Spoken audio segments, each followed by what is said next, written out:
আওয়ামী লীগকে নিয়ে সতর্ক করেছেন এনসিপির মুখ্য সংগঠক হাসনাত আব্দুল্লাহ।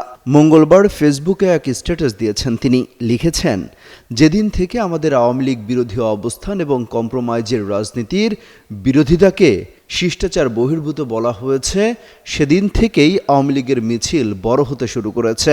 তিনি উল্লেখ করেন, যারা কম্প্রোমাইজের রাজনীতি করছেন তাদের সতর্ক করছে, অতি শীঘ্রই আওয়ামী লীগ নিয়ে সিদ্ধান্তে আসুন, না হলে আপনারা করবেন কম্প্রোমাইজের রাজনীতি আর আমি করব শিষ্টাচার বহির্ভূত আচরণ।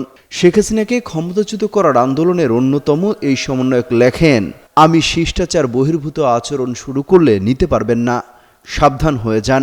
সম্প্রতি রাজনীতি করার উদ্দেশ্যে নাহিদ ইসলামের নেতৃত্বে এনসিপি নামে নতুন দল গঠন করে কোটা আন্দোলনের নেতৃত্ব দেয়া শিক্ষার্থীরা আওয়ামী লীগকে নিষিদ্ধ করার দাবিতে সরব হয় তারা। যে কোনো মূল্যে আওয়ামী লীগের কার্যক্রম নিষিদ্ধ চায় তারা। তাদের দাবির মুখে নিষিদ্ধ করা হয় ছাত্রলীগকে।